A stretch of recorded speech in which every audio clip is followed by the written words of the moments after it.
Hello friends, আমি কিসমত। তোমরা দেখছো কিসমত আইটি ইউটিউব চ্যানেল। তো ওয়েস্ট বেঙ্গলে যে আইটিআই ফর্মটি বেরিয়েছে সেখানে কত পার্সেন্টেজ মার্কস থাকলে তোমরা গভর্নমেন্ট কলেজ পাবে বিস্তারিত দেখে নেবে এই ভিডিওর মাধ্যমে। তো ভিডিওটি স্কিপ না করে একদম সম্পূর্ণ দেখবে, তাহলে সম্পূর্ণ বুঝতে পারবে।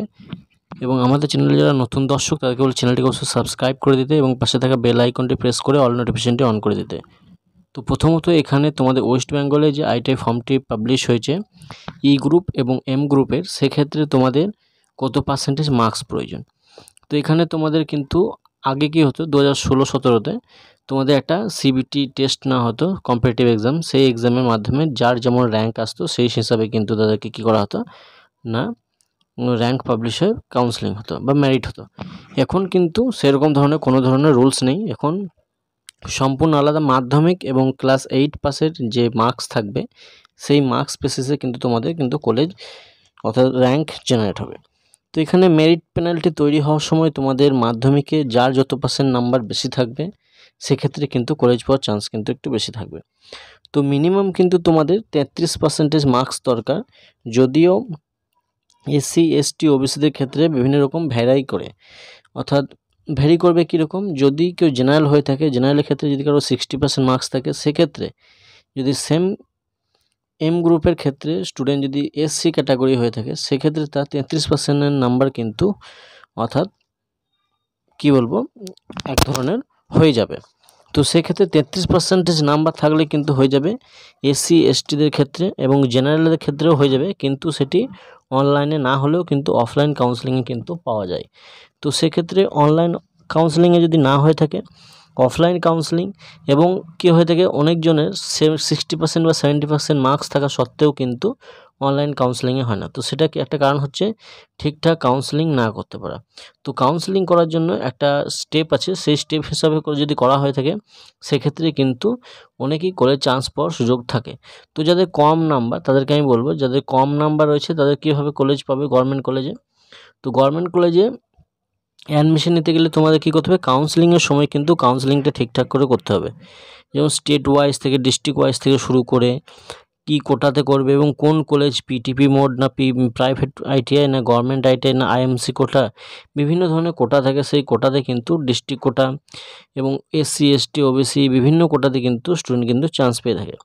তো কম নাম্বার পেলেও কিন্তু কোনো ব্যাপার নেই, কারণ অনলাইন কাউন্সেলিং তোমাদের 2 থেকে 3টে হয়ে থাকে, এবং অনলাইন কাউন্সেলিংয়ে যদি সব পূর্ণ হয় না, সিট কিছু পূর্ণ হয়, অর্থাৎ 100 ভাগের মধ্যে তোমার 20% থেকে 30% সিট পূর্ণ হয়ে থাকে, বাকি কিন্তু 70 থেকে তোমাদের 60% কিন্তু সিট কিন্তু তোমাদের খালি থাকে।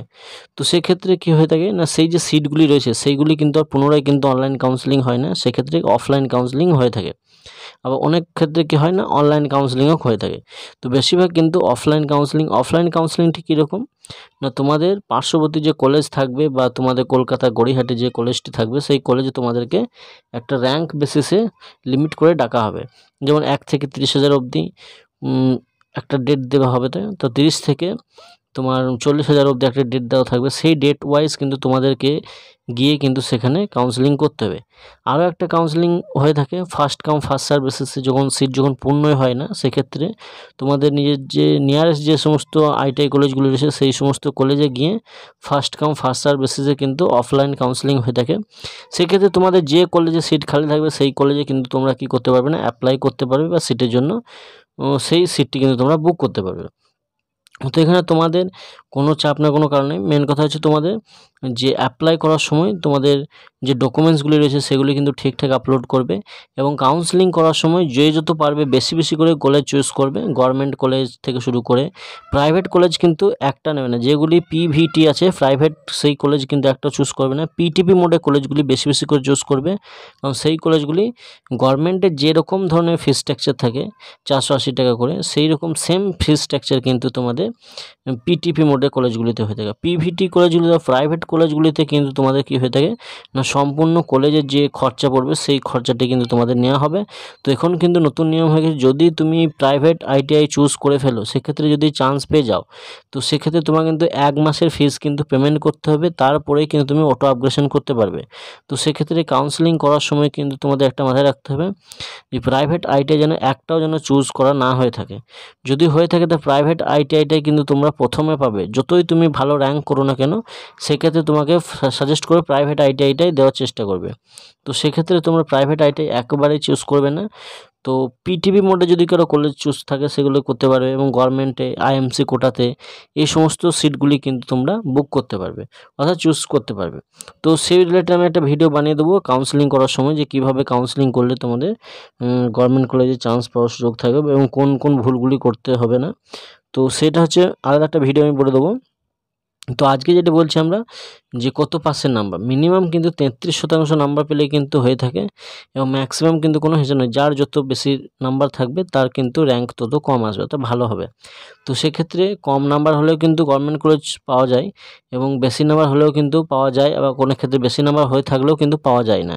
আর একটা নতুন আপডেট এসছে তোমাদের, যে ডিএসটি গভর্নমেন্ট আইটিআই, অর্থাৎ এই রিলেটেড একটা আমি তোমাদেরকে ভিডিও বানিয়ে দেবো, যে গভর্নমেন্টের আন্ডারটেকিংয়ে তোমাদের স্কুলে কিন্তু যেতে হবে না, কিন্তু তোমাদের ইন্ডাস্ট্রিতে কাজ করলে কোনো কোম্পানিতে, যে কোম্পানিগুলোর নাম থাকবে সেই কোম্পানি তোমরা যদি কাজ করে থাকো বা রানিং অবস্থায় থাকতে হবে, এবং পরীক্ষার সময় তোমাদের শুধু পরীক্ষাটা দিয়ে আসতে হবে কলেজে গিয়ে, তাহলে কিন্তু তোমাদের যে আইটিআইটি আছে সে এনএসকিউ লেভেলে সেটি কিন্তু তোমাদের সার্টিফিকেটটি পেয়ে যাবে। সেক্ষেত্রে তোমাদের কোন কোন ট্রেড রয়েছে না, টার্নার রয়েছে, ওয়েল্ডার রয়েছে, ফিটার রয়েছে, ইলেকট্রিশিয়ান রয়েছে, বিভিন্ন আরএসি আছে, রেফ্রিজারেটর এয়ার কন্ডিশন আছে, বিভিন্ন ট্রেড কিন্তু এখানে রয়েছে। তো কোন কলেজে অ্যাডমিশন নিলে ওই সমস্ত কোম্পানিতে কাজ করতে বা ওই কোটাতে অ্যাডমিশন নিতে গেলে, তো সে রিলেটেড আমি একটা ভিডিও বানিয়ে তোমাদেরকে দিয়ে দেবো, যে ওই কোটাটা কী বা ওই স্কিমটা কী রকম।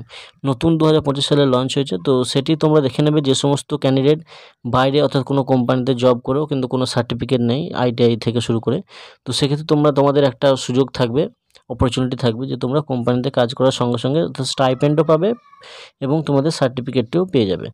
তো এই ব্যাপার হচ্ছে। তো আগামী তোমাদের যদি কোনো ডাউট থাকে, সেক্ষেত্রে তোমরা কমেন্টে জানাবে, যে কী প্রবলেম থাকলে সেক্ষেত্রে আমি তোমাদের কমেন্টে উত্তর দেওয়ার চেষ্টা করব। তো আজকে এই পর্যন্তই।